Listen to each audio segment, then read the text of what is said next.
and babbling about a lot of nonsense and not really doing very much building. But that ends today, because now we're all set up. And little rooster. Little rooster's also ready to go. I'll have to deal with him in a moment, but in the previous stream, we set up our builder's bunker, as you can see here. We set up a builder's bell, and I've been equipping the nonsense chest, which is temporarily stuck inside here, with all of the stuff that we've been getting from the goblin killer. And at this point, we are ready to do some actual building. I think we have everything that we need. I'm gonna go deal with Little Rooster, because he started going off as soon as I started talking, and then we'll be right back, okay?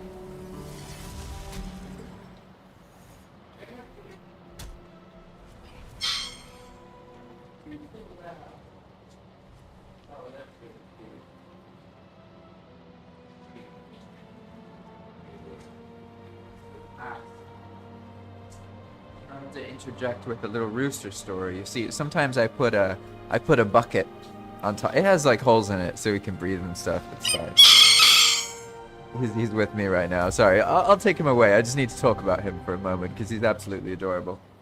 But what he did, he knocked his bucket over, and then he came into the kitchen where I have the light on, and he jumped on the table and started doing this. But he has to be contained under the bucket so it's quiet.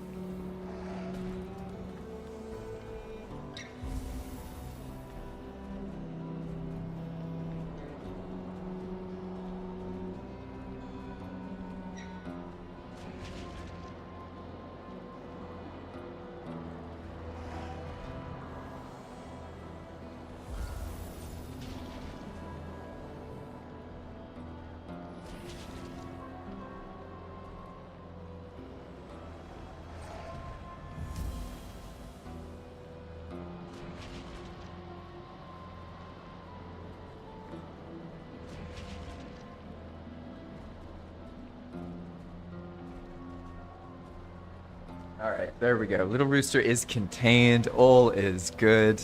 We are ready. So, first things first, I'm gonna prepare for the future. Instead of just blindly throwing myself at mechanics, as I've been doing this entire time, I'm gonna make sure that I'm situated. So I start here in this bed, and then there is the totally empty chest right here, which has some bread from when I die and don't eat it, because I need health food. So I think maybe I'll change the food to be a bit more random, because it's like always stamina food, which can be good, but if you have better food that you want to eat, then it just accumulates, and that's not what we want. So I'm just gonna dump the rest of the stuff I have here.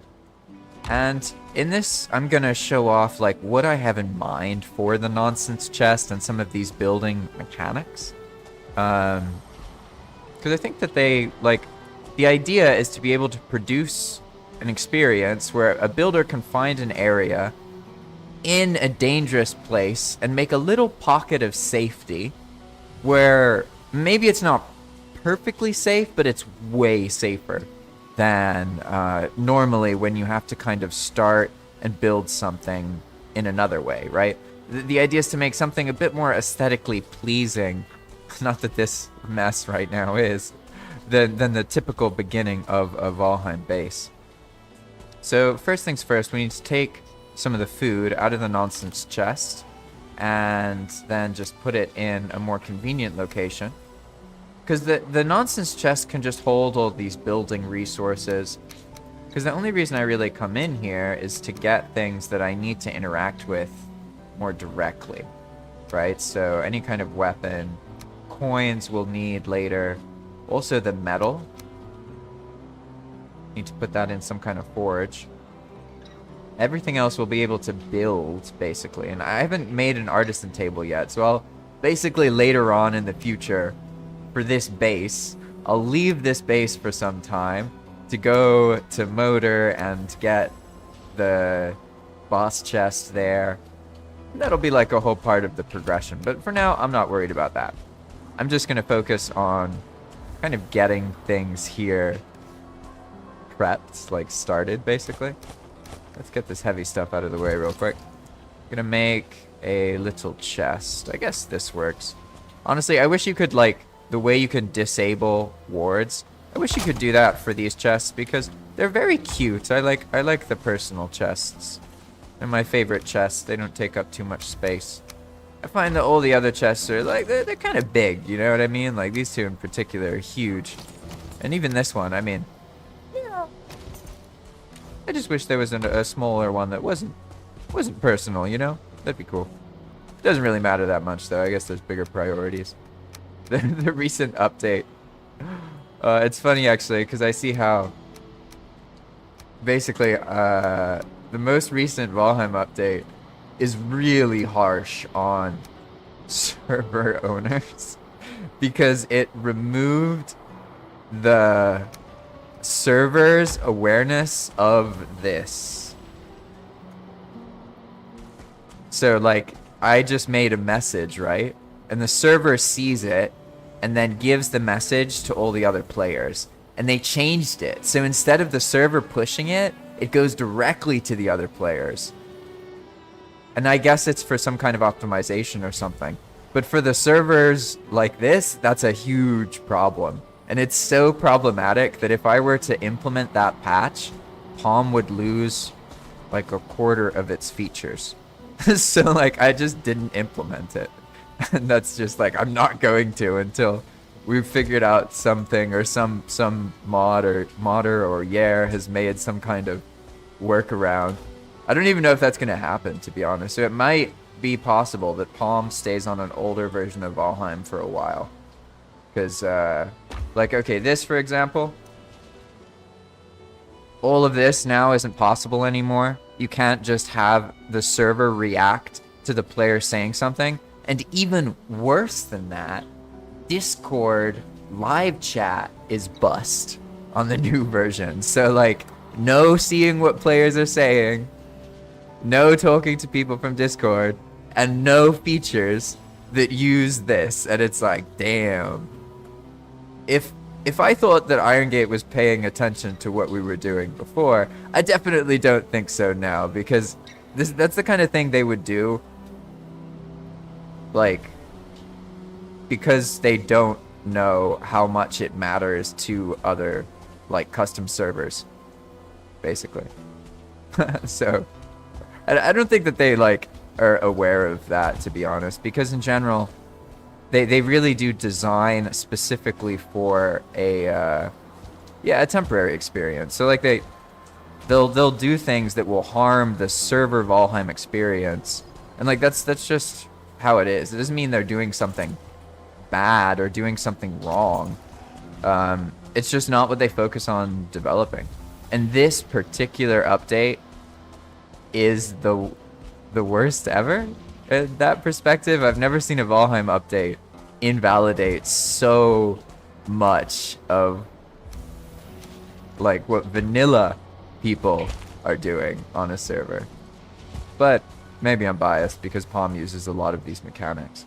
But it's not just Palm. It's basically like all EWP scripting people use these kind of situations. So, we'll see.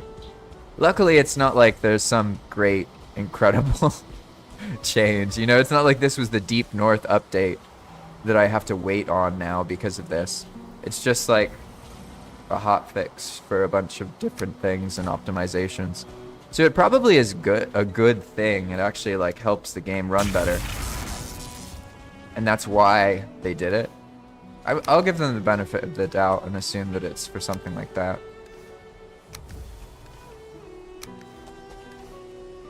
And basically, I had a chest over here, and now I need to sort of put it all closer, because these building resources aren't going to get noticed, because it works best if the materials are all in a chest of some kind.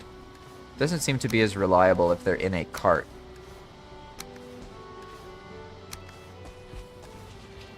And this was destroyed by some not so friendly goblin. I was playtesting after the stream, and I gotta say, I had a bunch of fun. The planes are now different, right, in a lot of ways, and I'm not gonna cover all of them. But basically, when you're at a goblin camp and fighting against goblin, different things can happen. So there's two kinds of events that can unfold. The first one is each time you kill something in a goblin camp, there is a small chance that the thing you killed will trigger some kind of reaction. And there's a bunch of different possible things that can happen. But then, in addition to that, when you kill the last monster in an area, then there is another chance for something to happen. So there's these two dynamics, basically, and I was surprised, actually, playtesting them, how they felt. It's like the dungeons took more work and were more abstract, but these changes, they need some balancing, you know, some adjusting. But I mean, for the most part, it's good stuff. I'm quite happy with how the plains is feeling. But again, I really enjoy the plains. It's one of my favorite places in Valheim. So I could also just be liking that, you know what I mean? There's some other changes we've made, like as you've seen, sometimes you find Dverger in the plains. There's also other kinds of monsters that can spawn. It's not super like lore friendly, but there's drakes and golems and some other things, and they're referred to by the game as cloudberry guardians. And that's because every time a cloudberry spawns, one of these things can spawn instead. Doesn't always happen, but it's possible. Ah, yeah, I can't do that encumbered. I guess I just toss it all, right? Just goes through this thing. I won't be clipping. I don't like clipping things. This was an accident. I don't normally do this sort of thing, but I didn't anticipate that the builder's base was going to spawn something right on top of the main chest I'm storing everything in, right? So I'll deal with that soon, but for now, we're starting with some basic stuff so that I don't just keep dying in a loop and exposing all of you to that. I know it's very frustrating how I play. I tend to, like, I have sessions where I just, like, throw myself at something over and over and over again. Because okay, sometimes I'm being scatterbrained. That's definitely true. But hear me out. Because it's not that simple. If I just use, like, optimal strategies, even when I know how to do them, that's not how people play. People aren't very patient. So, like, yes, there are some players who are patient, but for the most part, people are very impatient. So I find that by just throwing myself over and over and over at something, I get a more realistic sense of how that experience is gonna feel to, like, a more typical player. Because when one designs things, if one has very patient playtesters, it'll give one a sense that the mechanics work a particular way.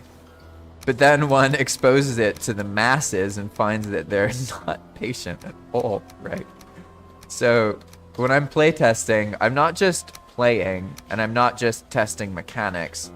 I'm also making sure that I'm doing it in a way that isn't particularly skillful. Like, sometimes I enjoy doing more skillful things, but at the same time, it's not as useful. Like, basically, what I believe with development is that you should basically, your character's progression should be dependent on your knowledge, not necessarily the character's stats. And that's one of the reasons that I don't make everything in Palm super easily available, because I think that one of the gameplay loops in Palm that's interesting is, like, learning how to use different mechanics And there's so many different mechanics that people focus on different ones. You'll have a certain player who always does this thing and never does that, and then you have other players who are shocked that they don't use this other system more. And there's people who love the empowered system, and people who never use it, or they just use it once or twice, like the way I'm using it, for example. I've just been empowering stuff. I don't give a shit about like the highest level thing. You know what I mean? Hello, Glenn Royds. Welcome, welcome. And Glenn says, dude, you're responsible for my 5 deaths yesterday. I was just barging ahead without a care in the world and ended up being chased by 7 Grey Dwarfs with just a wooden club. Yeah, that's the beginning of Palm. And it sounds like getting chased by Grey Dwarfs isn't so bad. When I we actually had to make the meadows safer recently, because basically new players were joining and there were all of these features overlapping on each other that I didn't really know.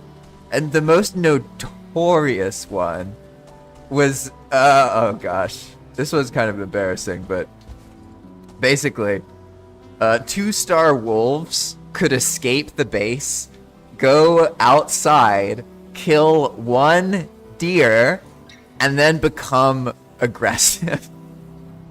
So this one player had like a base full of friendly 2-star wolves, and then another new player came, and I felt so bad for this guy. This guy really, Palm really shysted him. Oh man. And basically this new player comes into the meadows and is kind of near this other guy's wolf den. And because he was close enough for the wolves to behave and activate, they attracted a Grey Dwarf or some kind of enemy, which then proceeded to make the wolves attack the wall to get to the Grey Dwarf. And then they broke the wall and escaped.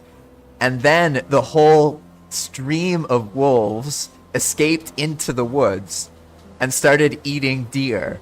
And there were more 2-star aggressive wolves in the meadows than I could like go around and delete one by one. Like it was horrible. I felt really, and that poor new player, he just got ganked over and over again by 2-star wolves in the meadows. Like there's, so of course he left, and like who can blame him? You know what I mean? That's such a bad starting experience. And it's a perfect example, because I didn't make a mechanic on purpose that makes it possible for wolves to leave, go into the nature, and then become feral. Like, I did not do that. I made other things that happened to coincide and make that a probability. And it's like, that's what's so cool about EWP, is like, even when you create all of the features, you yourself are like a small part of it, and it's gonna become challenging to predict everything, especially when you start giving tools to the players. If you make very static things, you know, you're making a specific custom dungeon, or you're adding a custom weapon, these kind of things, then it's easier to predict how the mechanics are going to play out. But when you start like adjusting gameplay loops, sometimes they play out in ways that are just shocking. Like they are just absolutely shocking. It's really, really cool. I'm gonna help myself out here and give myself some more firepower.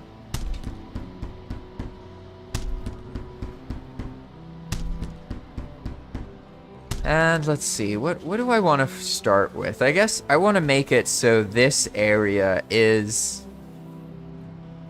yeah, like cozy but useful, right? So right now I start, there's a fire here I can add to, right? Little chimney thing.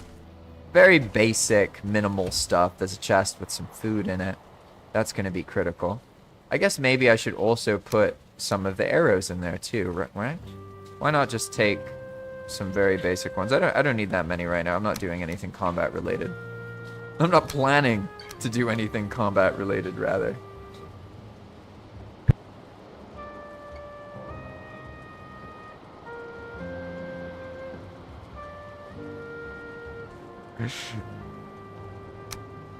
Alright. There we go. So I need a forge. That's probably the first thing to do, is make like a forge area. And I think what I want to work on, I'll just make a temporary one of these. I'm going to start like expanding this, because I should be able to go down a little bit more. And I want to show you all how you can, yeah, here we are. You can expand the builder's bunkers so that they're not just this section, right? So now there's this area underneath, but it looks like probably this is as deep as the terrain gets. We'll have to see. I also think I don't even have... I need to like build a pickaxe or something, so I haven't even done that. But I don't have any copper. But I have all of the stuff to smelt things. So it looks like what I should actually start doing is have some kind of very basic smelting operation going on here.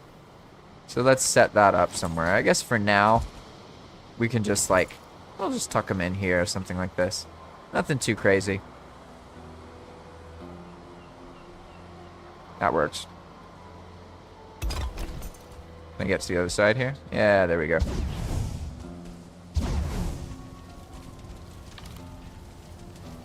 Nice. And then there should be... I feel like there is some copper scrap. I probably just missed it. Let's see, we have more scrap iron. I'll just take all of the metal out of this chest that I can actually use. Because I can't smelt any of this black metal, right? Lots of iron. More silver. Ah, here we go. Yeah, I missed the scrap bronze and the copper scrap. That's what we're going for. Nice. Awesome. And I adjusted the rates of the goblins so they give a different kind of spread of metal. So we'll see how that goes. And this here, this is lovely to stop monsters from getting in. But it's not so lovely because it stops me from getting in. So let's from the perspective of focusing on practicality here, let's look at our options. We have 900 stone, we have 180 black marble, and 300 growlstone. I guess for now I'll just do some simple stone stuff.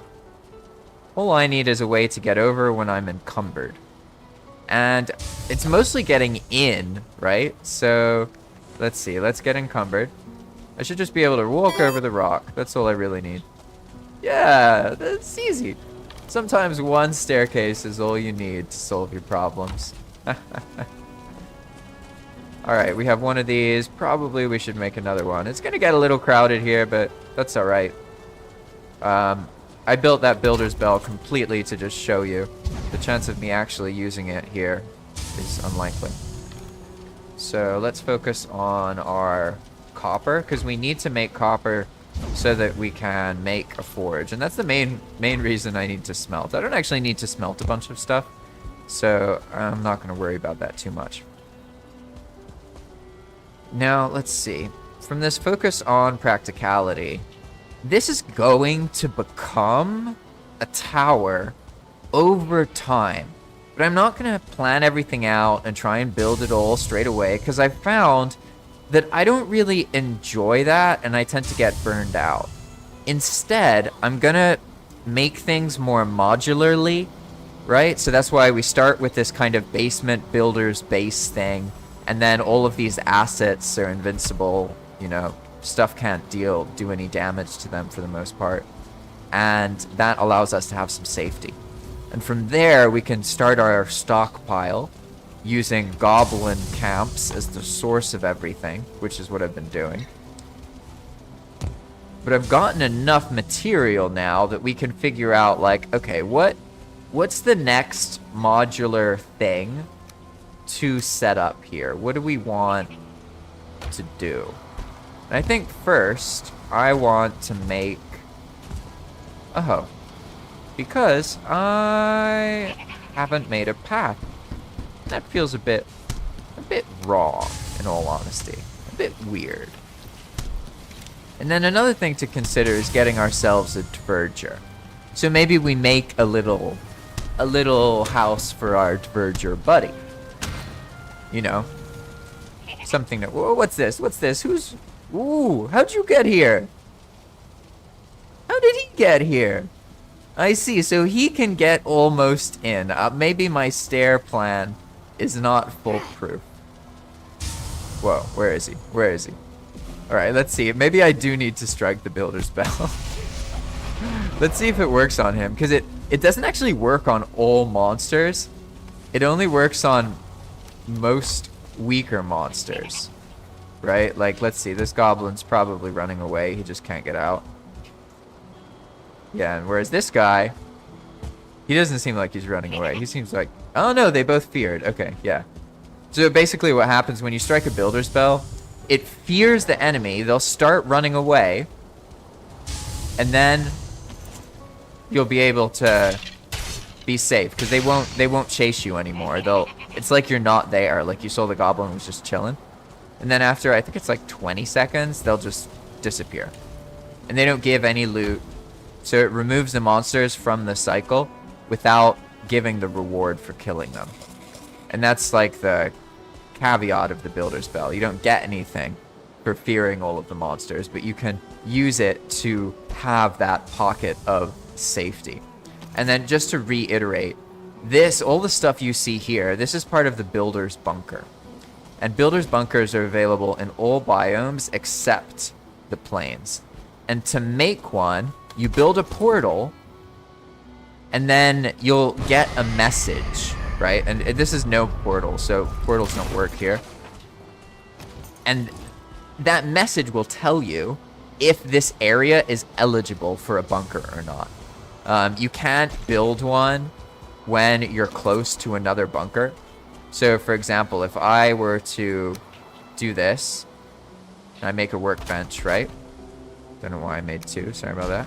And then if I go over here and I try and build a portal, it says it might be viable, right? So I go there and I do say bunker to try, but then it tells me, oh no, this is actually too close to another bunker.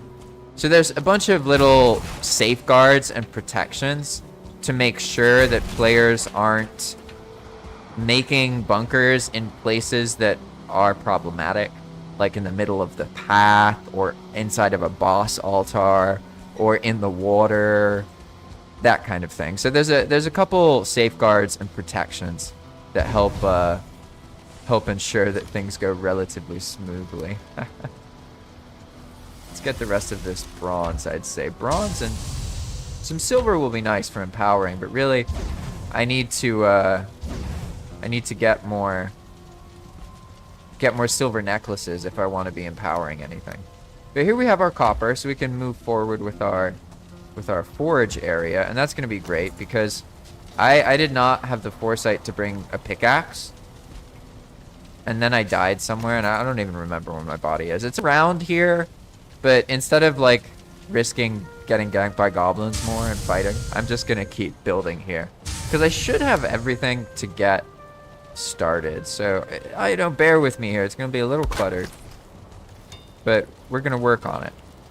So let's see. We need to make an iron pickaxe. We could also make a bronze pickaxe, but I don't think it really matters that much. I would prefer not to use too much of the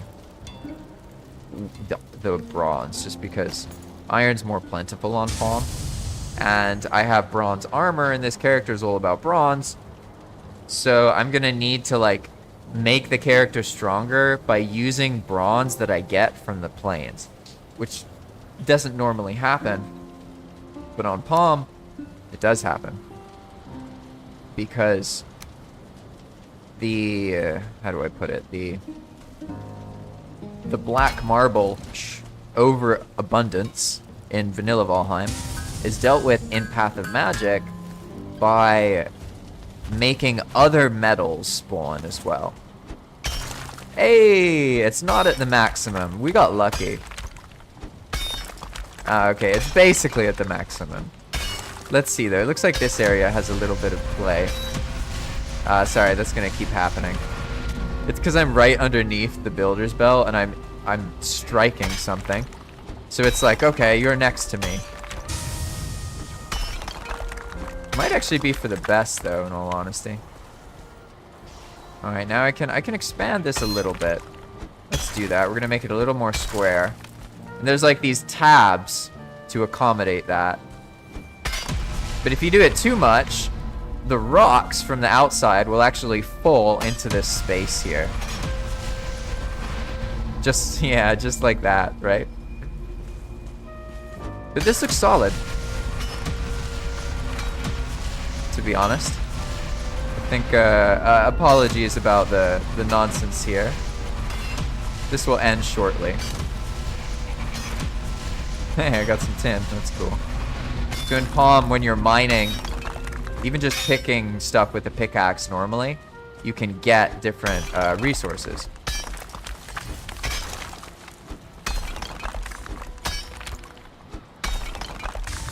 Alright, there we go. So this is going to be our sort of forge area.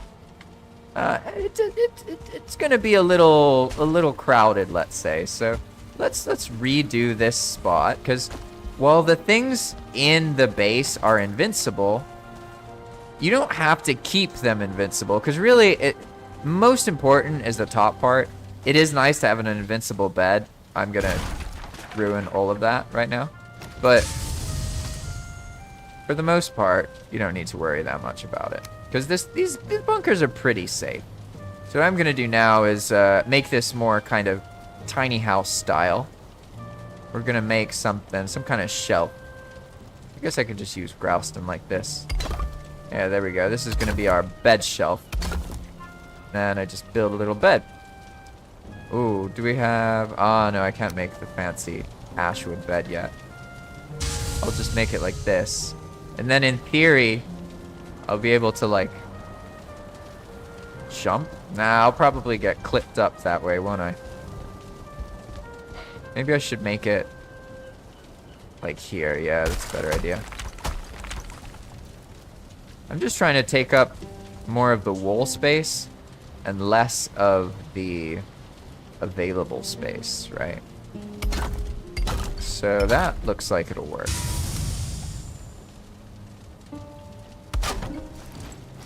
There we go. And I can sort of stand on top of it, see? So I should be fine. Hey, I can pick up the stuff from the smelter through the... That's amusing.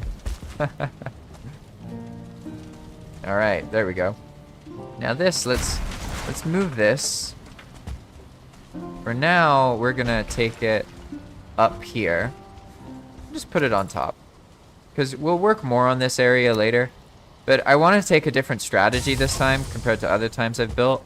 And build more modularly and start with what's practically useful.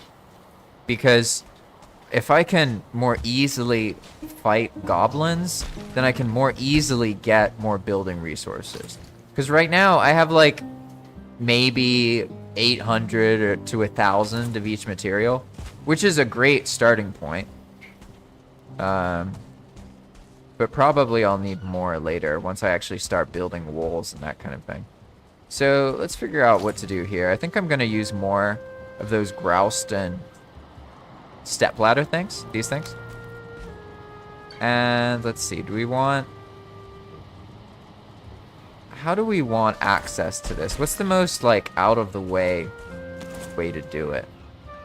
It pretty much has to be here, right? It looks like we would need another step there. So maybe I can use this piece. And we're just going to get a snap point there. There we go. And then let's... Ooh, that's not going to work. Oh, there... We'll see. Maybe it's clipped into the wall and it's okay.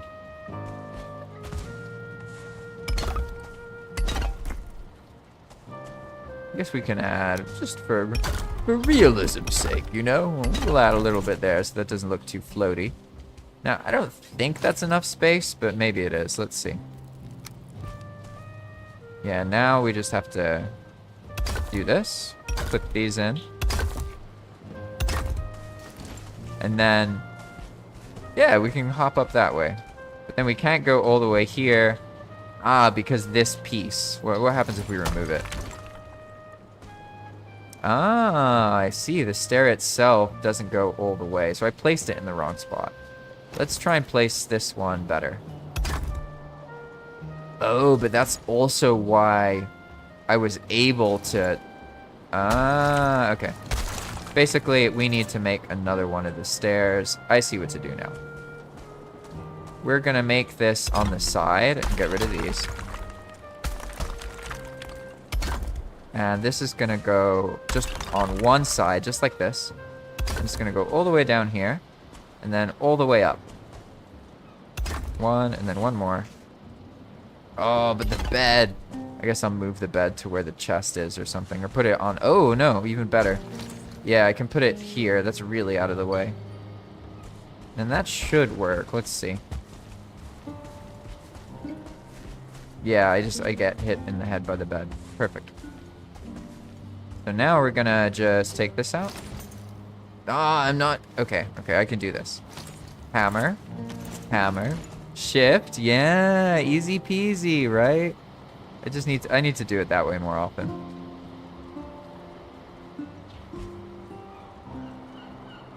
What advantage do I gain by putting the bed up? I guess I can put something underneath. I could move that chest. Put it underneath. But for now, I don't know.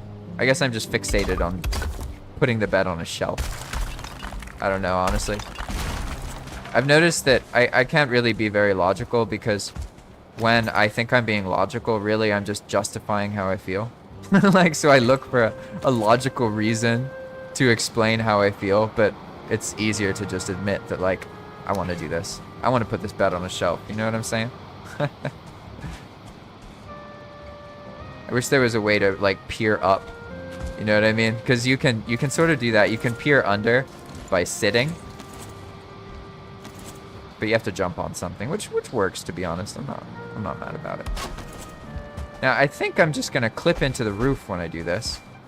But I guess we'll see. We'll see what happens. Now, we've certainly cleared up a bunch of space here. And now we should, in theory, be able to, like, just go down like that. Which means we can add the floor back over here. But we'll have to see. I'm sure I'll learn lessons by doing these things. Valuable lessons. Life lessons. What's going on here? Ah, yes, I see. And how can I do it? Can I flip it one more time? Or will that block my character's hit? I think this will block the character's hitbox. Maybe not. Yeah. Too narrow, too narrow. And then also that part would benefit from more stairs so it doesn't fall. Okay, cool. Oh. That looks good. So now we're gonna make some more over here. There we go. So that we can't fall into that, like, crevice there. And honestly, it would probably be good. Well, let's see. I guess I can just get rid of that wall entirely. Yeah, I mean, that works. Why not? Opens the place up a bit. That's what's the idea with the builder's bunker is really, it's not that you're supposed to, like, keep it exactly how it is. It's just a starting point that's safe. And then you can use that and move forward, right? So now, I see. Yeah, now we can close that up, right? And it'll work. I think so. Right? Because we have enough space. Yeah. Yeah, there's this giant ugly rock there, but whatever. I think for aesthetics here,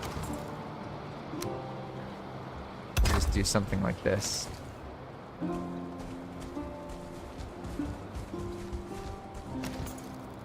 I don't know why, but I feel like there needs to be a shelf there. Something.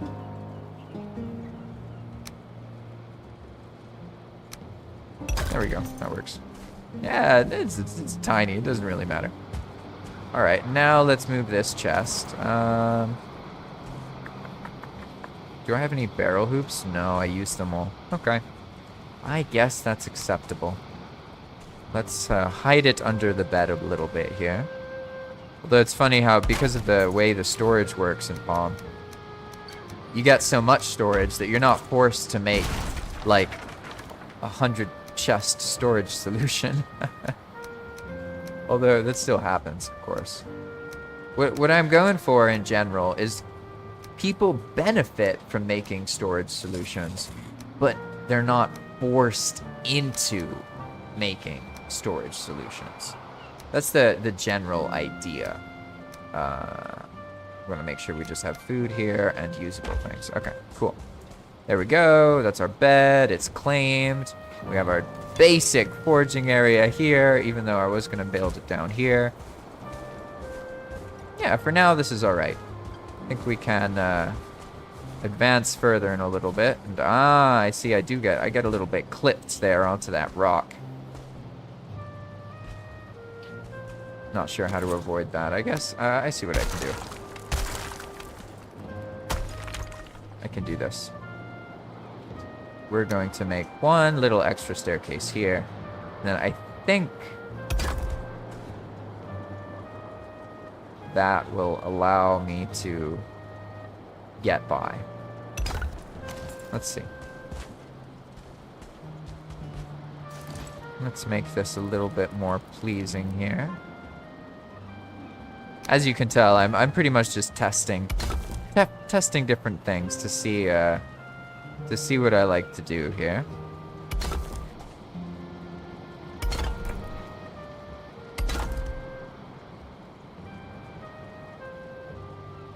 Interesting. That's fine for now. Alright, I'm just trying to make it so I can conveniently get out without having to putz around too much. There we go. That's fine. Now I'll just do some nonsense here.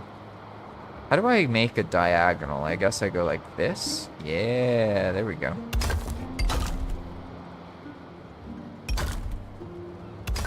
Yeah, good enough for me. Alright, so let me take a step back here and reassess the situation. We have some stuff going on here. Let's smelt, I guess, the rest of our silver at this point. There we go. I'm gonna run out of coal at some point because I didn't build any kilns. I brought coal from something. I don't remember why I had it though. It was from one of the bases. But I only have like 200 coal, something like that. It is not a lot. Alright. And then there's the situation here with this nonsense chest. How do we handle this? Because I don't like this clippy thing. It keeps the nonsense chest safe, but it's like kind of abrasive. I don't like doing glitchy stuff like this. So I can't mine. Can I do that? Let's see, actually. Let's see what happens if I mine underneath. Can I make like a little tunnel that I can go in and look up? You know what I mean? To see the nonsense chest? I don't think so, because I'm still inside the hitbox.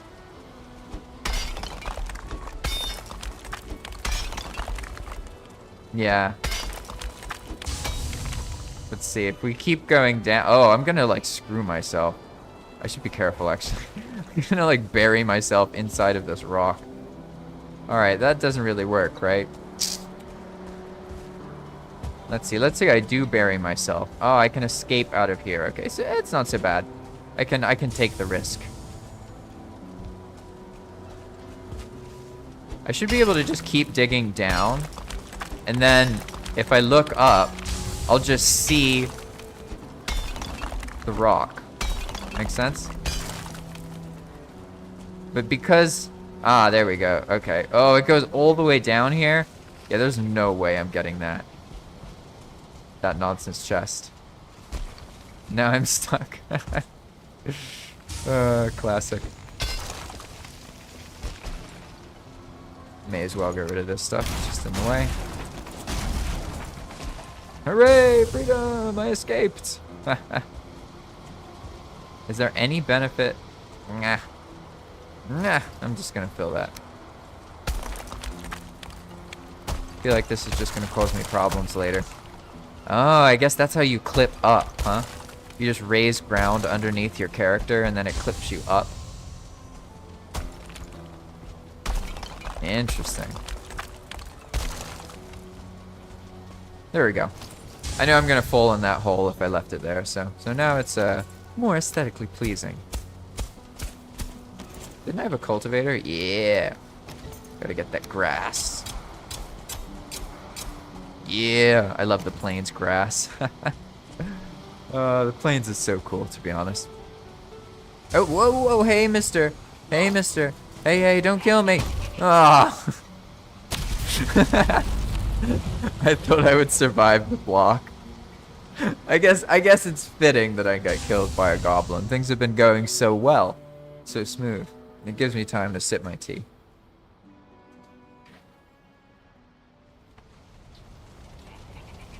It would be very classic if I hadn't set a spawn. Okay. I wanted to test this anyway, so this works out. What happens? I get clipped up, and I get stuck. And I can't fall down because I'm only clipped into this one piece in this corner. Because it's not a full-size piece. Right? Makes sense? So I'm like inside the hitbox of that original one there. Luckily I'm in the base though, so I can just pretty easily resolve this by just doing it that way, right? So let's make our bed a little bit, I guess I can make it inset, right? So like, now that I've built this chest, the bed itself can't be on top of the chest, but it can be on top of one of these blocks. So I can make it look like the bed is just right on top by clipping some stuff around. Then it should work.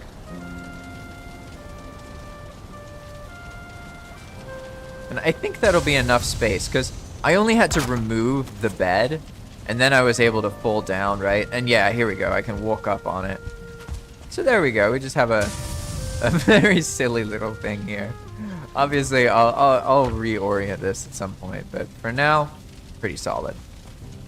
And you know what I would like? I would like it if there's like this tunnel, and then basically the forged metal gets dropped, and then it all falls down here, and this is like the forging area. You know what I'm saying? Like I like that. I love having like moving parts in a base, and that's one of the reasons I personally enjoy the conveyors as much as I do. Now let's go with some of this groused and flooring here. Everyone loves groused and flooring. And where do we want to make our flat spot? Because I guess the higher we make it, the bigger the flat area is.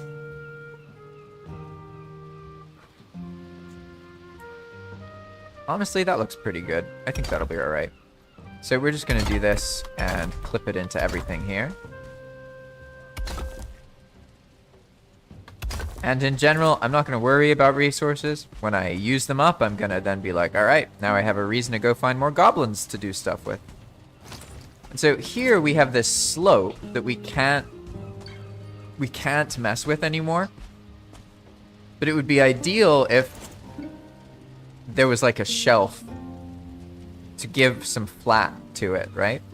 So let's see. Let's see if we can extend this. Probably. Why is it not? I guess I didn't do this one in a proper... Ah, okay, so I'm clipping into that piece. I see. There we go. That works.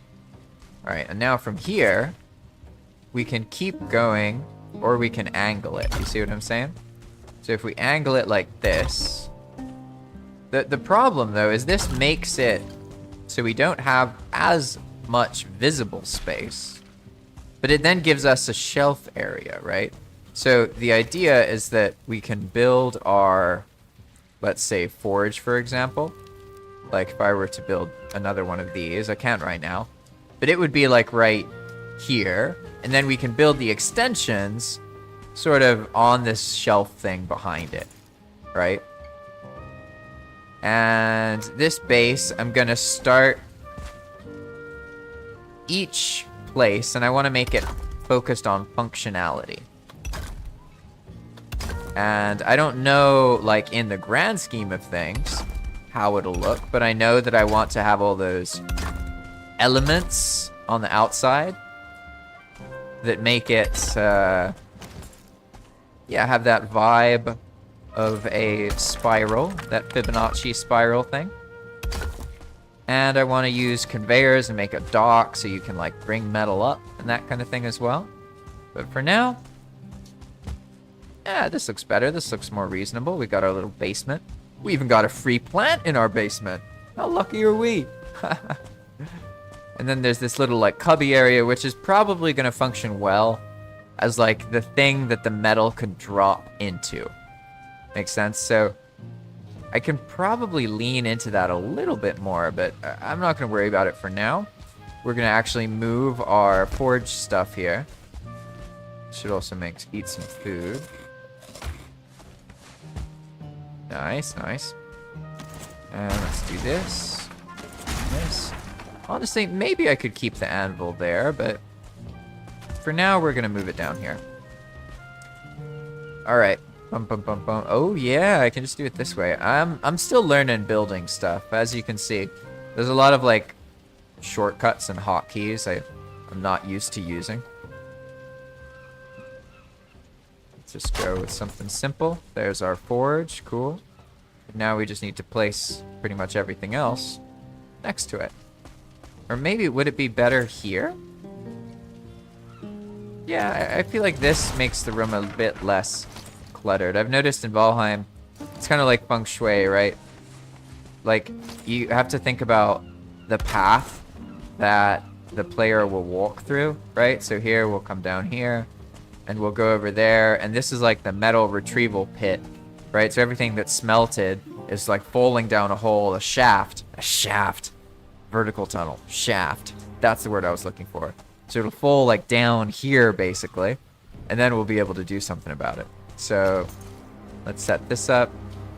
I personally like the Smith's Anvil a lot. I think it's quite aesthetically pleasing. So I'm gonna put it somewhere close by. Then we have our other anvils as well. Now the bellows, I think we can fit them here, right? Needs to be, yeah, there we go. Doesn't really make much sense. Let's see, maybe actually, would it work like this? No. Is it because there's this one already? No, there's not enough space. Okay. I guess I'll just stop being picky and I'll accept that this bellows. In that case, why even have it face the thing? I mean, I guess that looks alright. I'd rather it was like inset into this piece. You know what I mean? Like it was like down there somehow. And like clipped through that little wall here. But I don't think I can get this to place, right? Because this is an angled space and it needs to be flat. So I guess I can try one thing. Maybe I'll get lucky. Let's try just lowering this. Like maybe if it's like, let's try too low to start. Maybe we'll get lucky. Then I go like that.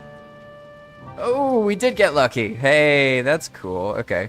So we're gonna make it like this.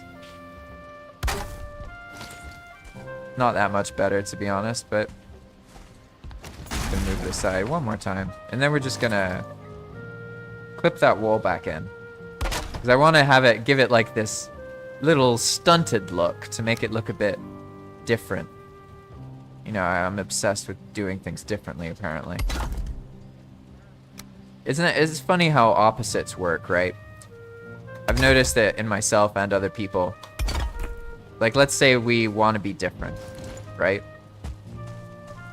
But in the act of trying to be different, that inherently makes us the same.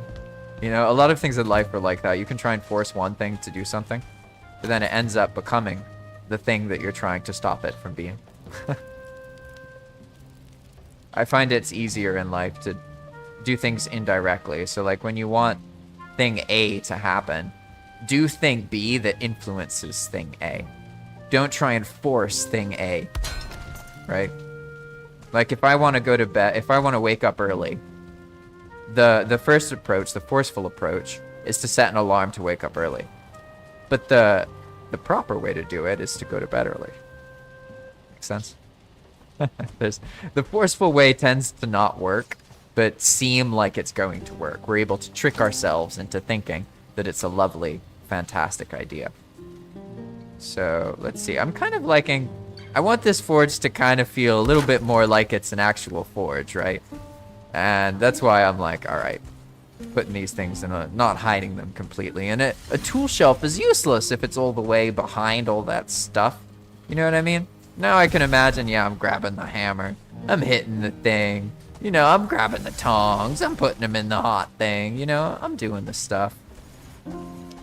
Now, obviously, a smith's anvil would be in the middle, right? Because this is like all sideways and stuff. And that's not how it would be, but hey, whatever, it's all right. I'm gonna draw the line there and just accept it. So that's pretty solid. We now have a good setup for our smelting area. And you know, I can't help but feel tempted to put a Diverger blacksmith in here. So it's almost like, what if this tunnel kept going and the blacksmith is there, but then in front of him is the shaft that drops things in, right? Well, first actually, let's see if this is even a realistic spot. We're going to make one of these torches. I'm just gonna put it... Oh no, that won't work. I'm trying to make a marker so I can see more easily. There we go. I'm gonna place this Growstone right there. Because I don't even know, like, where is that outside? I haven't oriented myself properly. Let's see. The vent is there. There's these... Oh, it's right here. Okay. Ah, alright. So... So if it comes out this way... You know, I'm feeling like a tunnel trench kind of thing. Could be pretty cool.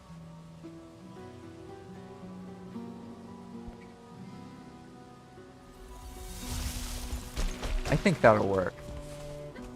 Yeah, all right. I'm gonna grab my tools here because I think I died, right? And then I lost my... Yeah, there we go. Now everything is good again. Ooh, some pecan pie. Lucky ducky. All right, let's go down here. And we can make this sort of... I'm going to make it a little bit of a tunnel and hope that I don't get wrecked. Because it looks like this is a straight axis, right? So we could... Oh no, it tilts that way. I see, I see.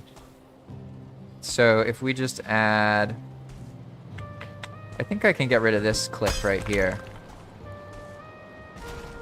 Oh, now that rock's there. Okay, so I can't... If I hit it anymore...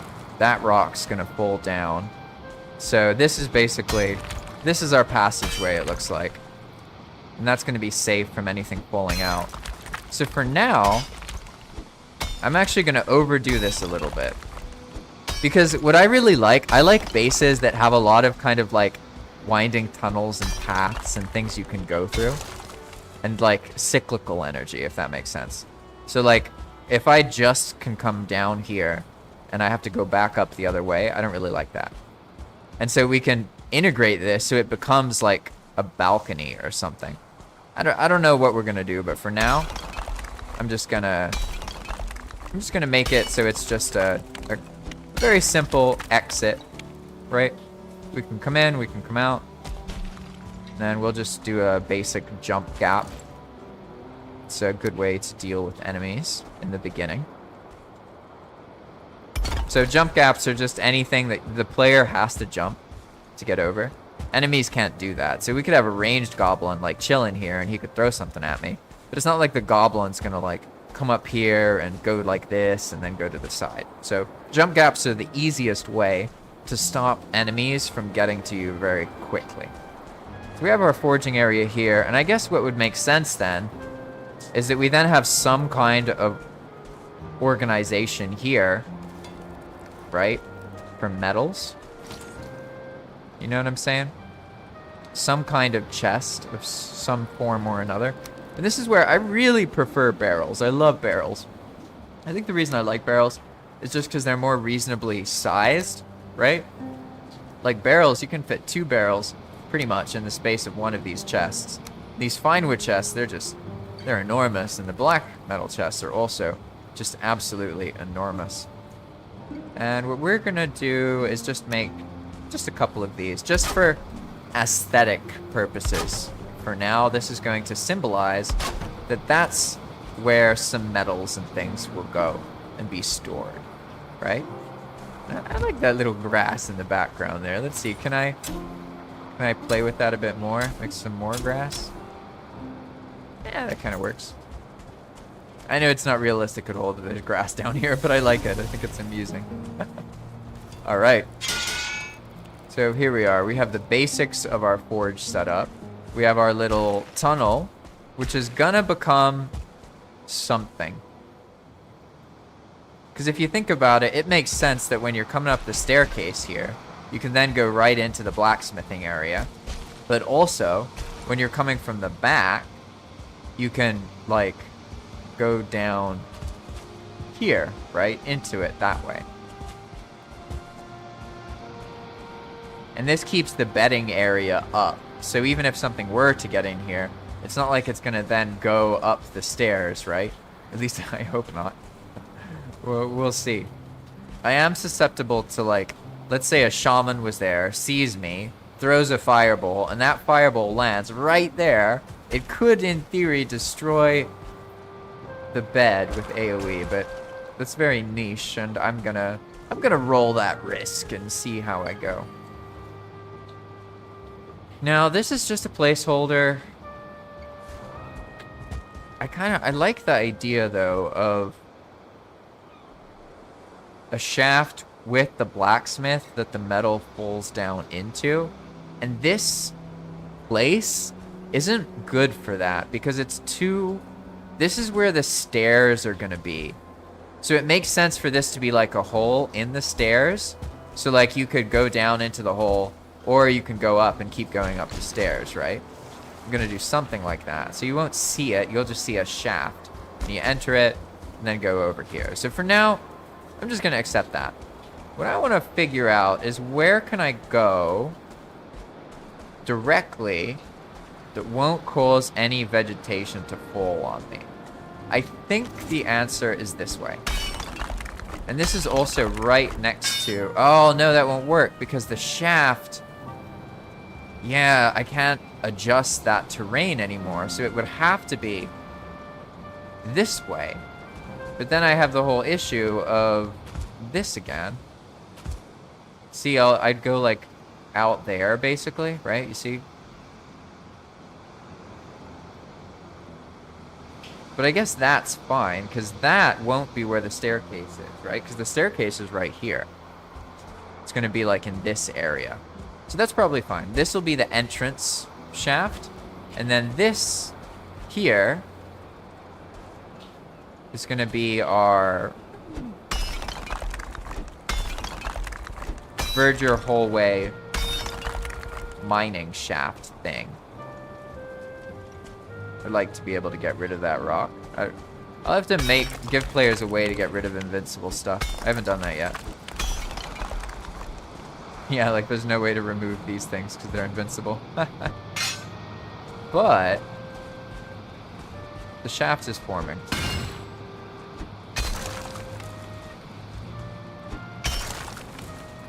There we go. And this one, I guess I'll make it at first go all the way out. And then we're going to adapt it. So maybe like the Verger blacksmith will have a little window and you can see him from outside, right? Something like that. You see what I mean? This can be the little window area. And like he can be like here. Right? You see what I'm saying? So he can have a little spot and we can make it like have a little facade for him. But this looks solid. It's straight enough for me. Let's try and make it pretty good. I think that's fine. And then that plant will be... I'll remove that stuff later probably. But I can run through it and that's what counts. And it is a nice view from here. Gotta say, this verger, he's gonna have some prime real estate. And let's see. So we have this forge here, and that's gonna enable him to be a blacksmith. But let's make his pad first. I guess what I should do is keep going down, because it'll be more conducive if the Grouston floor continues forward. Makes sense? But I'll stick with this floor pattern, and then I'll make the walls of this shaft a little bit different.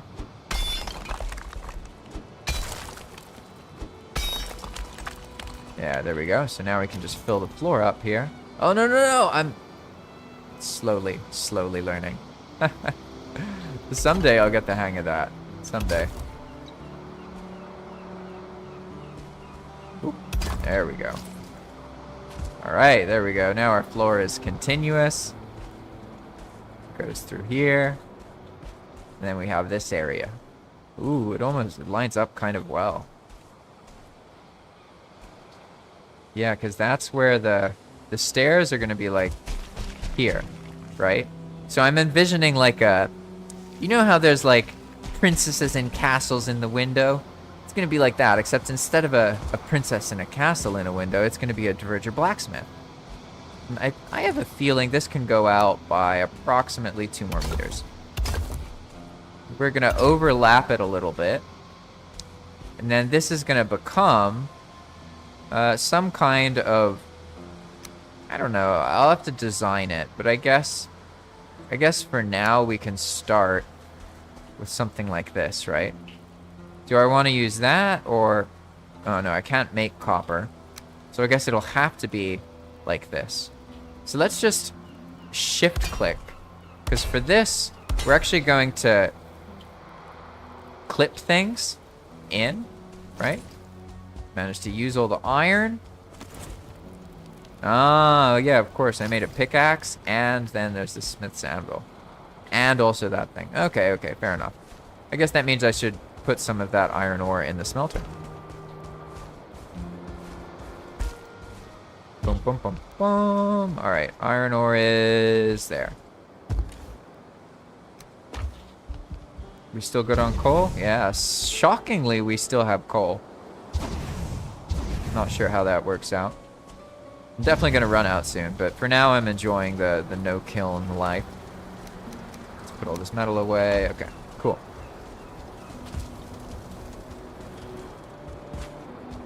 So this will go here, and then this cage thing. That looks solid for now. And now that I've placed those, I can place the things that it's going to clip into. Makes sense?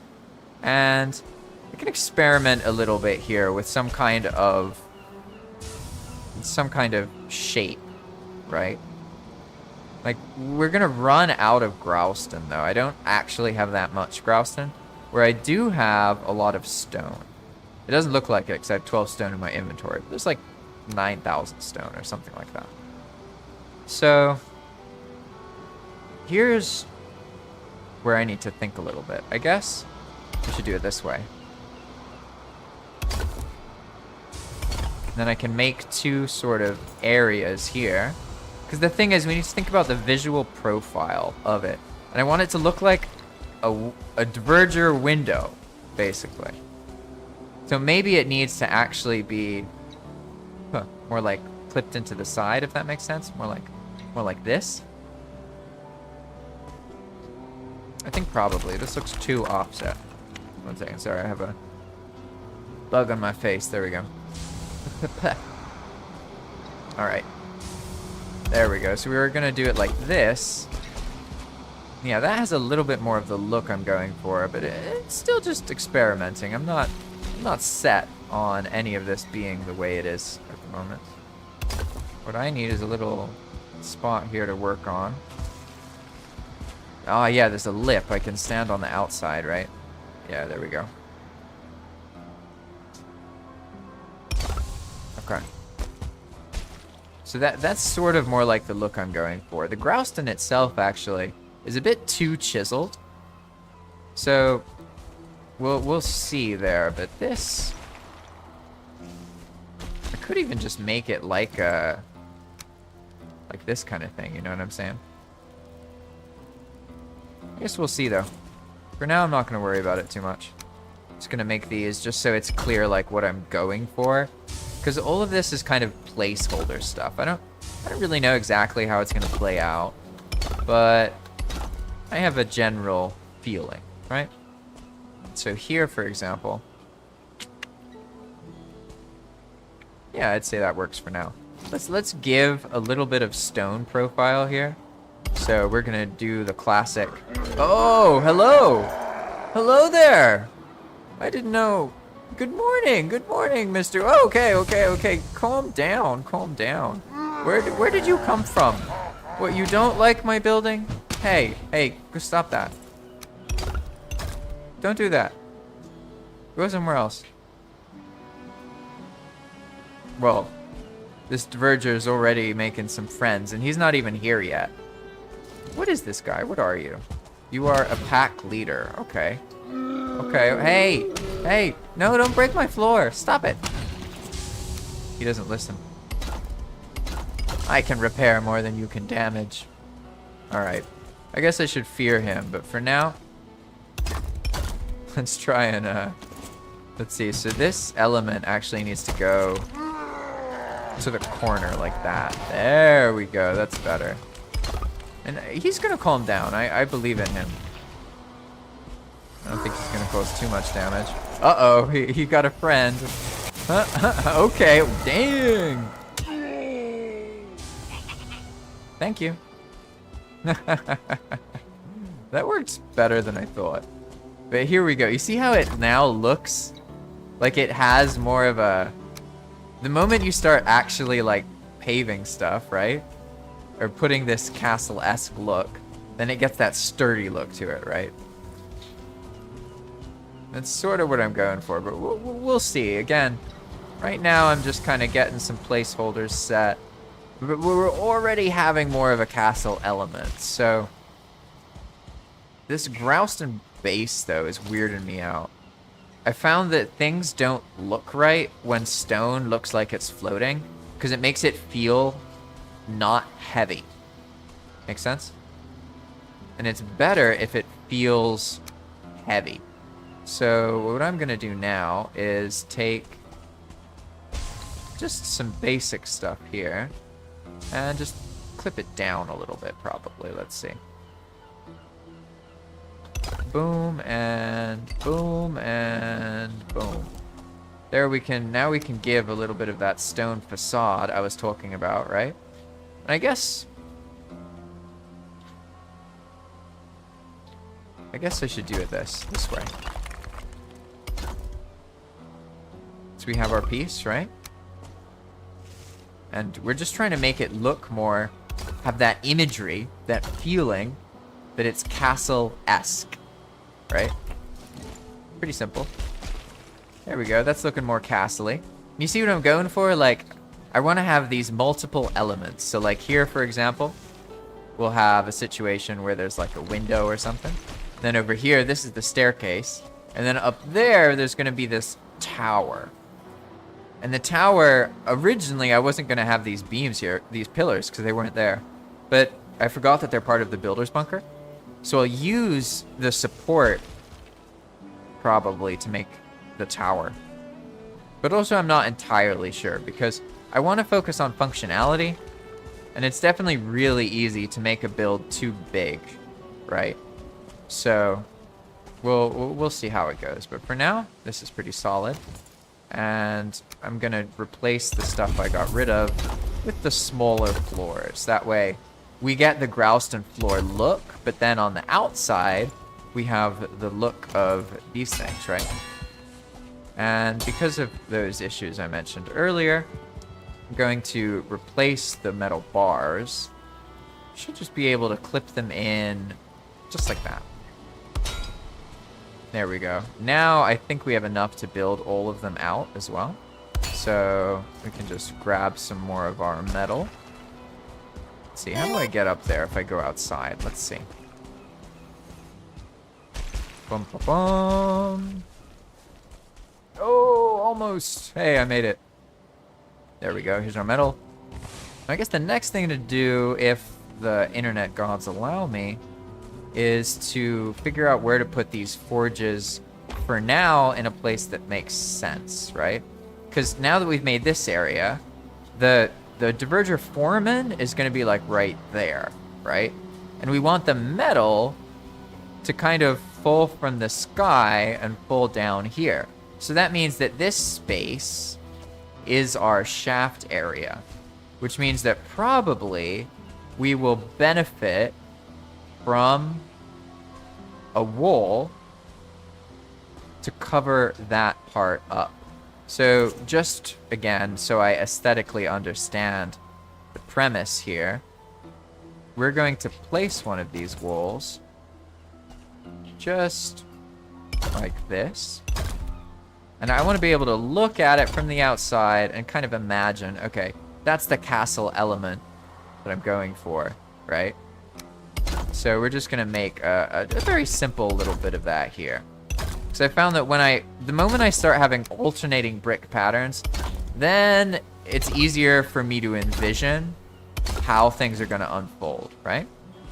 So we're going to move our furnaces and stuff. They're going to be here.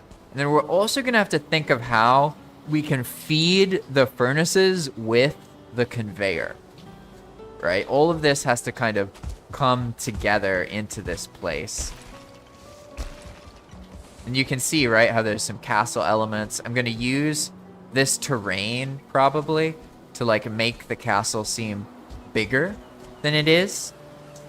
And yeah, I see what I'm doing wrong. I'm talking about a tower, but I want to make it more like castle-esque. You know what I'm saying? That's what I want to go for. So let's fix our food situation here real quick.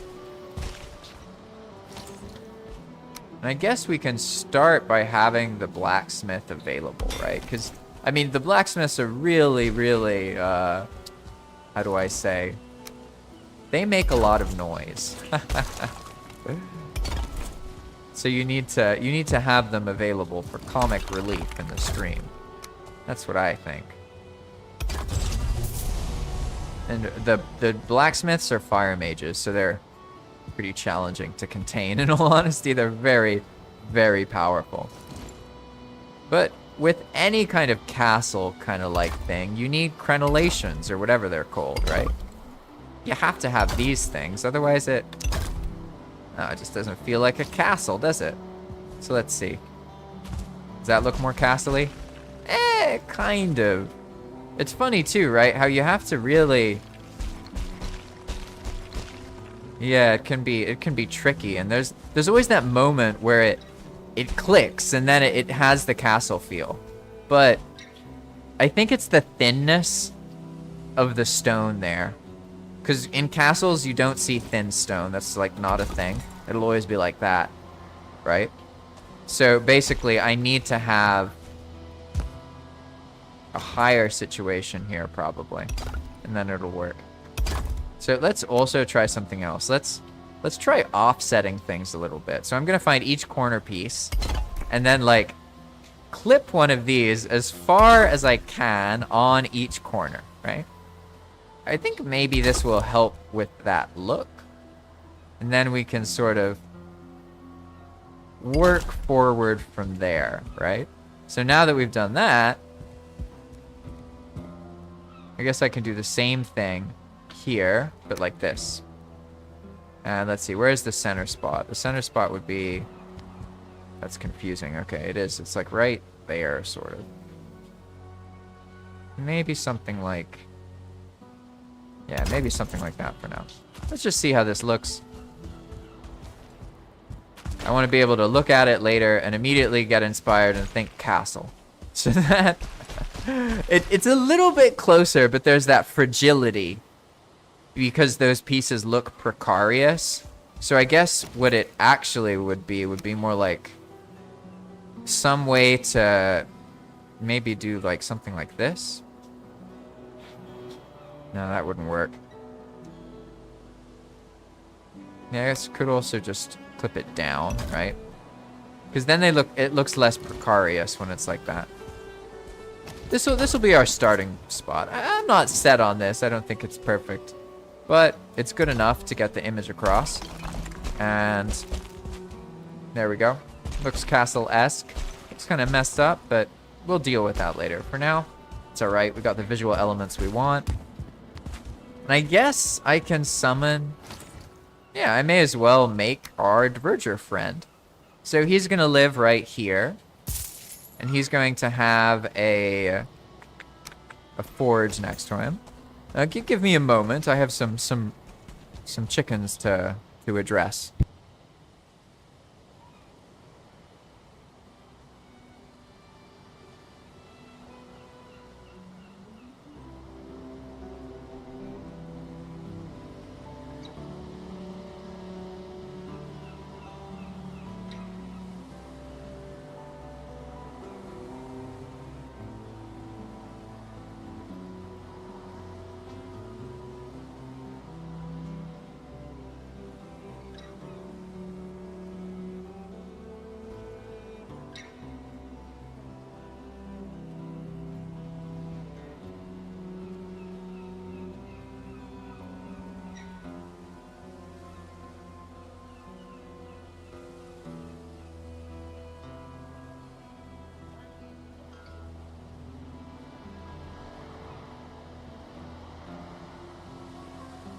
All right, I'm back.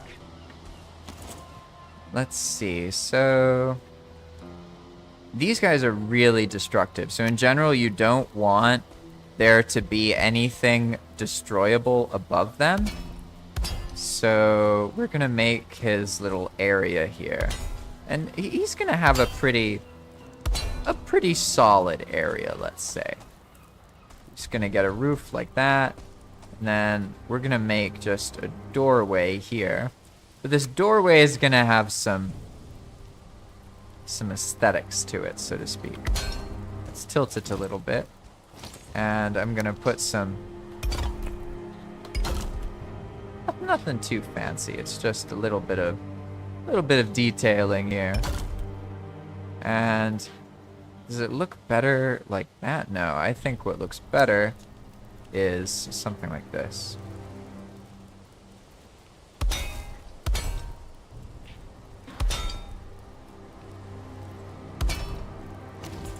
Yeah, good enough for now.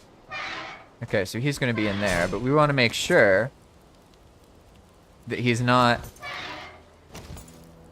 going to cause too many problems, basically.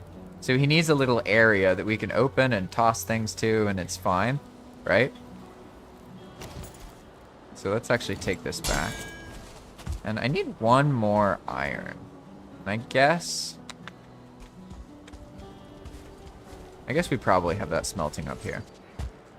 Don't really need to do a whole lot more, to be honest. I think it's coming along well. Now we have like a practical start, and I can actually do some goblin fighting and come out of a base that's more prepared. Because I want to start testing out empowered armor in these things. So I'm going to be working on getting better bronze gear and seeing how that influences the fighting.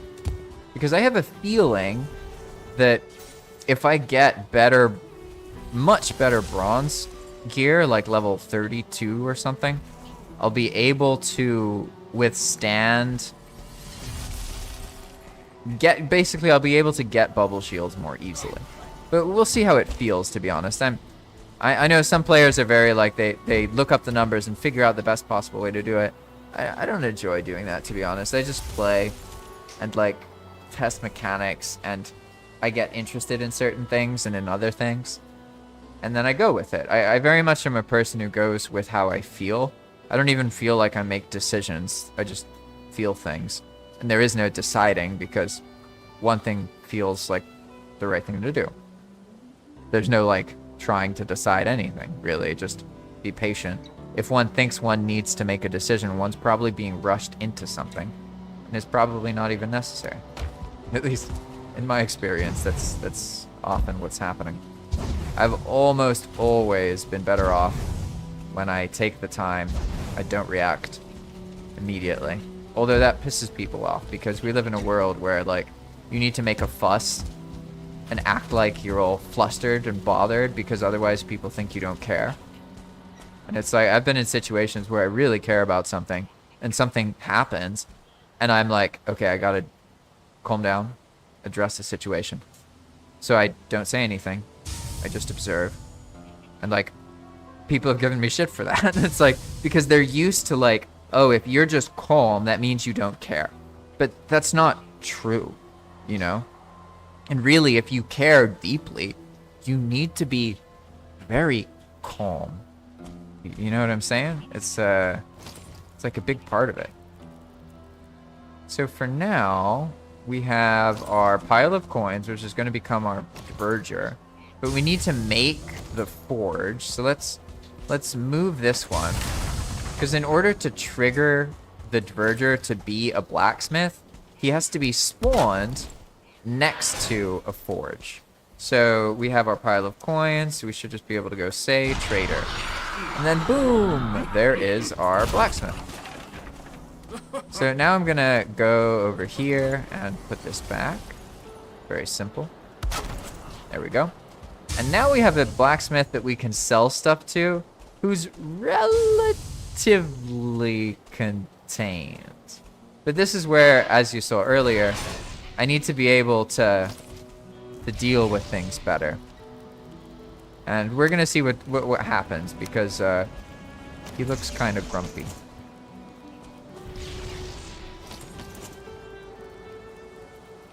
One? Go on, buddy. Can you get out of the way, please? No! Oh, I almost punched him. Oh gosh, that would have been bad. They can definitely, Hey, I got the iron, okay. They can definitely make quick work of a player. Don't do it. Stay there. Go on. No, stop it. He keeps running back to me. Don't do that. Go find a new person. Go on. Go on. Maybe I can do this. Eh? Eh? Well, it looks like this blacksmith is safe enough. No, no, no, no, no, no, no, no, no, no, no, no, no, no. I'm eating my words. They're so tiny. How did you get through? Go on. Go back through there. You see what I mean? You gotta contain these guys. They're tough. They're tough. I just gotta push them into this corner. No, stop it! Stop trying to escape! These guys. There we go. Okay, okay, okay. Now I just need to make this. But now I'm in the way. Alright. I'm gonna make it temporary. Oh, now you're behaving, huh? Okay. There you go. Alright. Now this should work. So we can open this, and we can toss our stuff to temper it or whatever. Ah! Goes all the way through. I don't like the idea of it blocking him completely, you know what I mean? But I guess just something like that works. Alright. Alright, alright, alright. That means I need... Oh, I know another way to do it. I guess really we can just do it this way, right? Because then you throw it at the wall. And then that way when we open it, if I need to do something, for whatever reason here, our forge area is set up. Now, we have to think a little bit just about the logistics of this. And it's 6:10. This is the time. So I guess we'll work more on this next time. For now, I'm going to end the stream. This is a good setup. I was much more patient this time. I only died once in this stream, which is pretty nuts. I normally die like 20 times. And I think next time, I'll probably do some goblin fighting. and keep working on the base a little bit.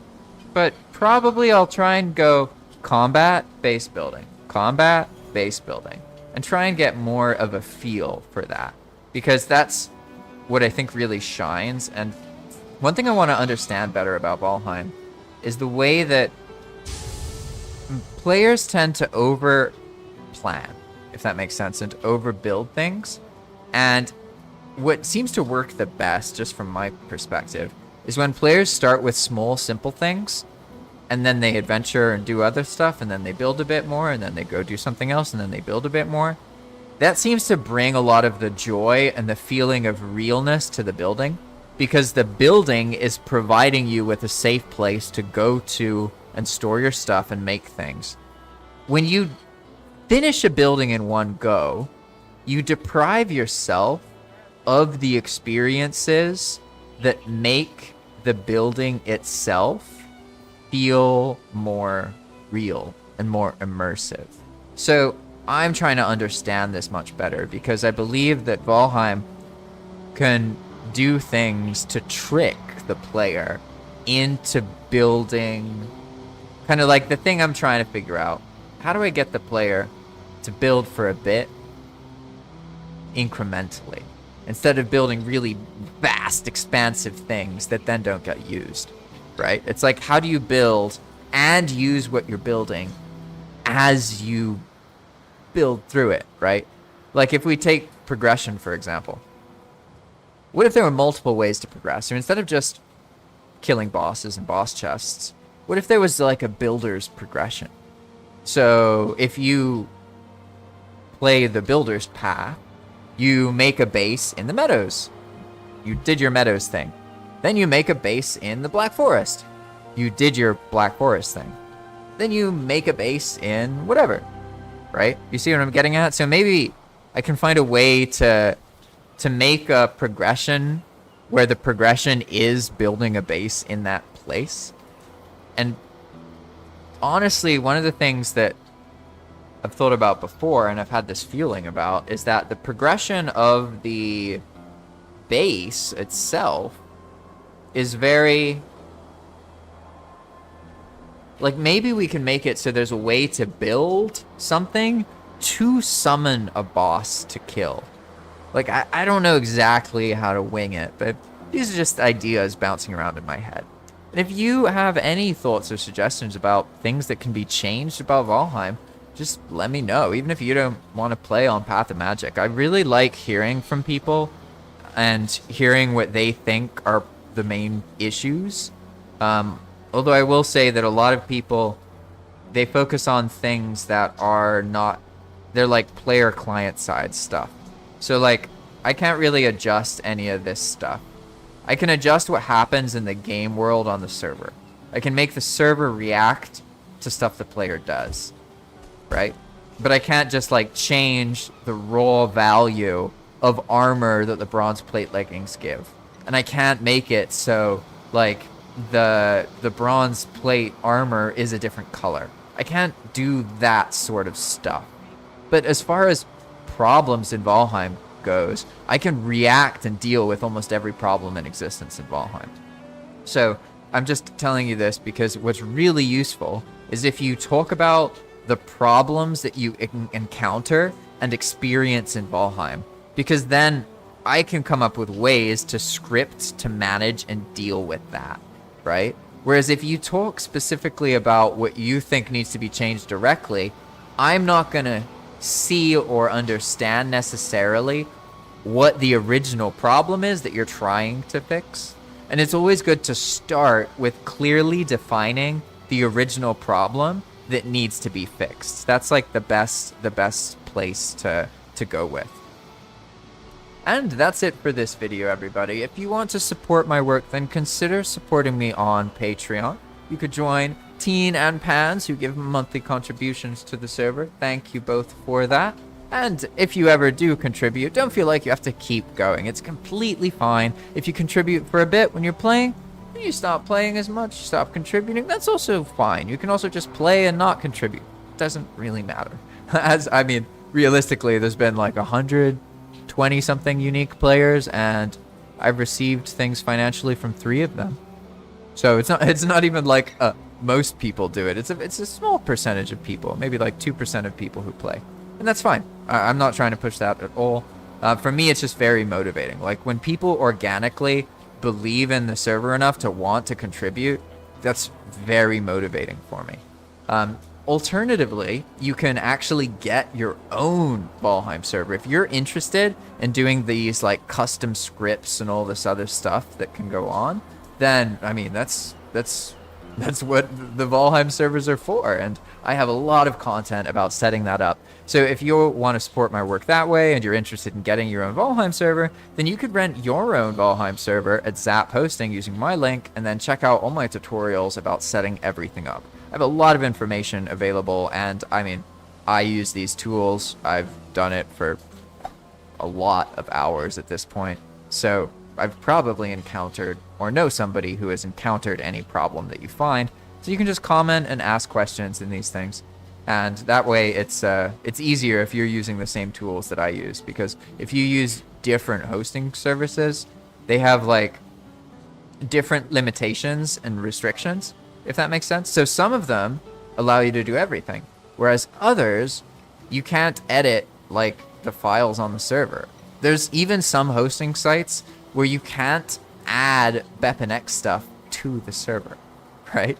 Some of them are really, really limiting. So in general, that's why I like Zap. They're not just Valheim, they're many, many, many, many things, so they're quite reliable as far as I'm concerned. Like, I mean, sometimes, yeah, there's downtimes, server crashes occasionally, but I don't know, it's never been that much of a problem for me, and I've always really liked how they treated me. They have a good situation, and yeah, it's been good. So I hope you have a good day. Okay, bye-bye.